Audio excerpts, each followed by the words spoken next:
8 दिवसापूर्वी एक ना स्टीलचो तवो घेतलेले घावणे काढूसाठी. एकय घावणं येऊक नाही. परत नेऊन दुकानदाराचो दिले आणि पैसे घेतले. आज घावणे केले भिड्यार. जुनाता सोना म्हणतात ता उगाच नाही. 2 वाटयो तांदूळ भिजत ठेवले रात्रभर. सकाळी ते वाटून घेतले. त्याच्यावर 4 वाटयो पाणी. मग कमी जास्त घालू शकतात. चवीपुरता मीठ.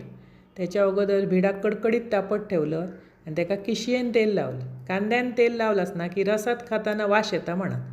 चहा बरोबर आणि खाताना किशयेन लावायचं. नंतर असे फटाफट घावणे उचलले. भिड्यार पटकन उचलतं तो.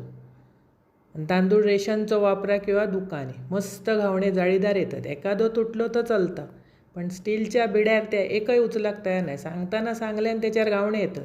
आंबोळे येतात ते पण टाट. ह्याच्यावर मऊ लुसलुशीत येत. भिडा ता भिडा. एका काईल पण लोक म्हणतात. आम्ही भिडा म्हणतो. हे जरा वळसूचो त्रास. बाकी एकदम चविष्ट घावणे होतं. नंतर एका वळ्याचो केलं रस. खोबरा कातलं मिक्सराक लावून घेतलं. त्याच्या अगोदर गूळ जरा पाण्यात भिजत ठेवलं. वेलची पावडर घातलं. नंतर खोबरा गाळून घेतलं. किंचितसा मीठ घालायचं आणि फ्रीजमध्ये ठेवायचं.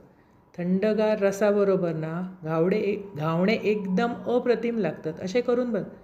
सध्या शिमगो पण असा ना. गोडधोड 5 दिवस काहीतरी होताच. सोमवार गुरुवार आमच्याकडे बराच वेळ असता. खीर असता घावणे.